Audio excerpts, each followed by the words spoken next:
Hello दोस्तों, स्वागत है आपको इस वीडियो में। दोस्तों आज की इस वीडियो में मैं आपको बताऊंगा कि दोस्तों कैनरा बैंक में आप अपना कस्टमर आईडी जो है उससे आप कैसे पता कर सकते हो। तो जो सबसे आसान तरीका है ना, वो तरीका मैं सबसे पहले आपको बताने वाला हूं, क्योंकि दोस्तों इस तरीका से 90% लोगों का तो कस्टमर आईडी यूं पता चल जाएगा, ऐसे करके झटाक तई।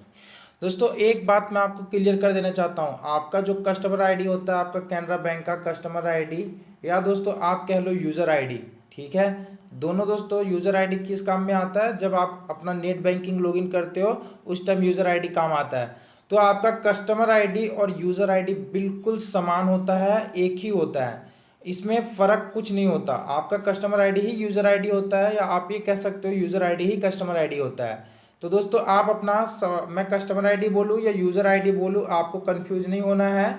दोस्तों दोनों एक ही चीज़ है, एक ही। एक सेकेंड दोस्तों, बैटरी हमारी कम हो चुकी है। तो दोस्तों यहाँ पे आपके कस्टमर आईडी और यूज़र आईडी दोनों एक ही चीज़ है। मैं कस्टमर आईडी बोलूँ या यूज़र आईडी, आपको आप जो समझना चाहते हो समझ सकते हो, बाकी दोनों एक ही चीज़ होता है। एक बात समझ लीजिएगा, आपका कस्टमर आईडी ही यूज़र आईडी होता है, इसे ही आप नेट बैंकिंग के टाइम लॉगिन करते हो। तो आप पहली बात हो गई। चलो अब हम कस्टमर आईडी हम निकालेंगे कैसे, तो जो सबसे आसान तरीका है वो मैं आपको बताऊंगा। दोस्तों देखो, कैनरा बैंक का आपके पास पासबुक होगा, ठीक है। कैनरा बैंक का आपके पास जो है वो पासबुक होगा। पासबुक में जहाँ पे आपका खाता संख्या जहाँ पे लिखा होगा ना, खाता संख्या, उसके ऊपर या नीचे ही आपका कस्टमर आईडी लिखा होगा, ठीक है। आपके पासबुक में ही आपका कस्टमर आईडी होता है, ठीक है।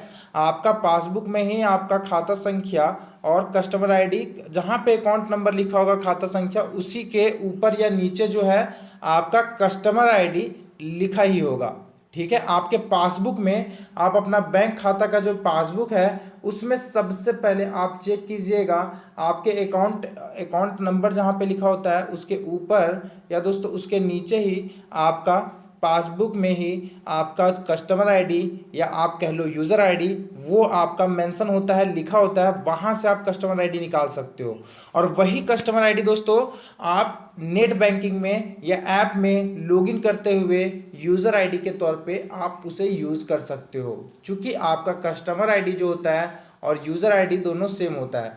तो कस्टमर आईडी निकालने के लिए आप सबसे पहले अपना पासबुक चेक कीजिए। पासबुक में ही अकाउंट नंबर के ऊपर और नीचे जो है आपका पासबुक में जहाँ पे आपका अकाउंट नंबर, खाता संख्या, नाम, मोबाइल नंबर, एड्रेस जहाँ पे लिखा है ना आपके पासबुक में ही फर्स्ट पेज में, तो वहीं पे दोस्तों आपका कस्टमर आईडी भी लिखा होता है आपके पासबुक में। जब आपका, और कस्टमर आईडी कभी भी चेंज नहीं होता। एक बार आपका जब अकाउंट खुलवाते हो तो वहाँ पे अकाउंट पासबुक में जब एक कस्टमर आईडी लिख दिया जाता है और अकाउंट नंबर लिख दिया जाता है, तो दोनों कभी भी चेंज नहीं होता। आपका कस्टमर आईडी ही आपका यूज़र आईडी होता है, ठीक है। चलो ये तो मैंने पहला तरीका आपको बता दिया कि आपका पासबुक में ही आपका कस्टमर आईडी होता है, वहाँ से आप चेक कर सकते हो। ये था हमारा दोस्तों पहला तरीका। दूसरा तरीका मैं बताता हूँ आपको। दोस्तों आपके पास कैनरा बैंक का खाता है, मान के चलो आपके पास कैनरा बैंक का खाता है, तो उसमें दोस्तों कुछ ना कुछ तो आपके पास होगा कि हाँ मेरे पास कैनरा बैंक का खाता है, तो कोई ना कोई आईडी प्रूफ तो उसका कुछ होगा। लाइक चेकबुक होगा, या फिर दोस्तों पासबुक होगा, या तो दोस्तों कोई भी वेलकम किट जो होता है, कह सकते हो वेलकम किट। तो कुछ भी आपके पास है ना, वेलकम किट हो गया या पासबुक हो गया या चेकबुक हो गया या कोई भी चीज़, तो वहाँ पे दोस्तों आपके चेकबुक में भी, आपके वेलकम किट में भी, आप जब अकाउंट स्टेटमेंट निकालते हो, अकाउंट स्टेटमेंट डाउनलोड करते हो, वहाँ पे भी आपका हर जगह कस्टमर आईडी जो है वो लिखा होता है। कस्टमर आईडी दोस्तों आपका हर जगह लगभग लिखा होता है। आप नेट बैंकिंग में जब लॉगिन करते हो उस टाइम भी आपका जो है कस्टमर आईडी जो है वो वहाँ पे लिखा होता है, वहाँ पे भी पता होता है। चलो अब मैं आपको बताता हूँ तीसरा तरीका, तो वो उससे आप कस्टमर आईडी कैसे निकालोगे। दोस्तों चलो मैं आपको इंटरफेस पे लिए चलता हूँ। ये दोस्तों कैनरा बैंक के कुछ ऑफिशियल हेल्पलाइंस नंबर हैं। ये आपका पहला तो टोल फ्री नंबर हो गया, ये एनआरआई कंप्लेंट्स नंबर हो गया, ये आपका दोस्तों नीचे देख सकते हो क्रेडिट कार्ड हेल्पलाइन नंबर हो गया, और ये यहाँ पे व्हाट्सएप बैंकिंग नंबर भी हो गया। सारे नंबर यहाँ पे एक साथ मैं आपको शो कर पा रहा हूँ, जो कि यहाँ पे आप देख पा रहे होंगे। आपको दोस्तों डायरेक्टली इस नंबर पे कॉल करना है, अपना रजिस्टर्ड मोबाइल नंबर से कॉल कीजिएगा, और कस्टमर केयर के पास डायरेक्टली आप जब कॉल कीजिएगा तो दोस्तों उनसे डायरेक्टली आप कस्टमर आईडी के बारे में पूछ सकते हो अपना। एक बात ये है कि जब आपके पास रजिस्टर्ड मोबाइल नंबर होगा ना, तभी दोस्तों ये आपको कस्टमर आईडी बताने का मतलब बता सकते हैं, अन्यथा ये नहीं बताएंगे। सीधा और साफ बात, कस्टमर आईडी जानने के लिए आपको अपना रजिस्टर्ड मोबाइल नंबर से और जिनका अकाउंट है वही सवाल जवाब कर सकते हैं। यहाँ से आप अपना डायरेक्टली कॉल करके अपना जानकारी प्राप्त कर सकते हैं, बैलेंस चेक कर सकते हैं, अकाउंट नंबर जान सकते हैं। या फिर अगर ये नहीं बताएंगे, कभी रेयर केस में इन केस अगर आपको ये कस्टमर आईडी नहीं बताते हैं, तो ये आपको तरीका बता देंगे कि घर बैठे आप आसानी से कस्टमर आईडी कैसे निकाल सकते हो।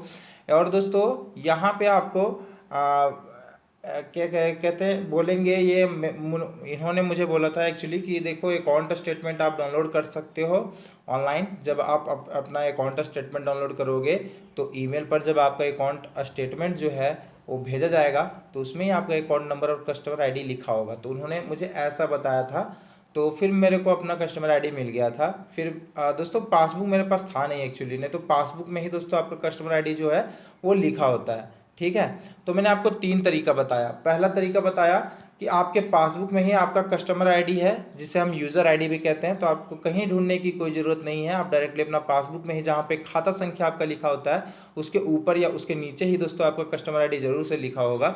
दूसरा दोस्तों, आपको वेलकम किट में चेकबुक या पासबुक या फिर दोस्तों वेलकम किट में कुछ भी मिला होगा, ठीक है, तो वहाँ पे भी आपका कस्टमर आईडी लिखा होता है। या अकाउंट स्टेटमेंट डाउनलोड करते हो ईमेल में जब आता है, तो उसमें भी आपका कस्टमर आईडी वगैरह जो है लिखा होता है। तीसरा दोस्तों, एक चौथा तरीका भी है कि आप अपने डायरेक्टली बैंक का जो ब्रांच है वहाँ पे भी आप विजिट कर सकते हो, और बैंक ब्रांच में भी दोस्तों बैंक ब्रांच से भी आप अपना कस्टमर आईडी जो है वो आप पता कर सकते हो। ये चौथा तरीका है। तीसरा तरीका दोस्तों, आप यहाँ पे रजिस्टर्ड मोबाइल नंबर पे कॉल कीजिएगा, यहाँ से आप अपने कस्टमर आईडी की जानकारी जो है यहाँ से मिलने की संभावना रहती है। वो आपको तरीका बताते हैं। कई बार क्या होता है कि वो कस्टमर आईडी डायरेक्टली आपको नहीं बताते हैं, क्योंकि कस्टमर आईडी जो होता है वो आपके अकाउंट का सबसे प्राइवेसी का जो नंबर कह सकते हो, अकाउंट नंबर से भी ज़्यादा प्राइवेसी वाला नंबर होता है। तो वो आपको शेयर आपको भी नहीं करते हैं, क्योंकि वो शायद आपको डायरेक्टली कॉल पे तो आपको देख नहीं रहे हैं कि आप हैं रियल कस्टमर या नहीं हैं। तो उस कारण से वो आपको तरीका बता देते थे कि इस तरह से आप अपना जो है कस्टमर आईडी निकाल सकते हो। पहला तरीका, आप अपना पासबुक में चेक कीजिएगा, निश्चित रूप से आपको कस्टमर आईडी वहाँ पे देखने को मिलेगा। ठीक है। दूसरा तरीका, आपके कोई भी वेलकम किट, चेकबुक या जो भी आपके पास है कैनरा बैंक का, उसमें भी आपको कस्टमर आईडी जो है कहीं ना कहीं लिखा हुआ मिलेगा। तीसरा तरीका, हेल्पलाइन नंबर में कॉल कीजिए, यहाँ से आपको पता चलेगा कि आपको कस्टमर आईडी कैसे निकालना है। और चौथा तरीका दोस्तों, बैंक ब्रांच जाओगे तो निश्चित ही कस्टमर आईडी आपको मिल ही जाएगा। बाकी दोस्तों आपके पास कोई तरीका नहीं है। आप ये है कि नेट बैंकिंग लॉगिन करके आप दोस्तों कस्टमर आईडी निकाल सकते हो, लेकिन नेट बैंकिंग भी आप तभी लॉगिन कर पाओगे जब आपके पास यूज़र आईडी होगा। और यूज़र आईडी का मतलब ही होता है कस्टमर आईडी, मतलब कस्टमर आईडी अगर आपके पास होगा तभी तो आप नेट बैंकिंग लॉगिन कर पाओगे। तो नेट बैंकिंग में लॉगिन करने के बाद भी आप अपना कस्टमर आईडी वहाँ पे लिखा होता है, तो ये नेट बैंकिंग वाला तरीका हमारे काम का नहीं हो पाएगा। तो ये 2-3 तरीके जो है मैंने आपको रियल मतलब मेरे एक्सपीरियंस के आधार पर मैंने आपको बता दिए हैं। तो आई होप जानकारी बढ़िया लगी हो। वीडियो अच्छी लगी तो वीडियो को लाइक और चैनल को प्लीज़ सब्सक्राइब कर लीजिएगा। वीडियो देखने के लिए बहुत बहुत धन्यवाद। Thank you.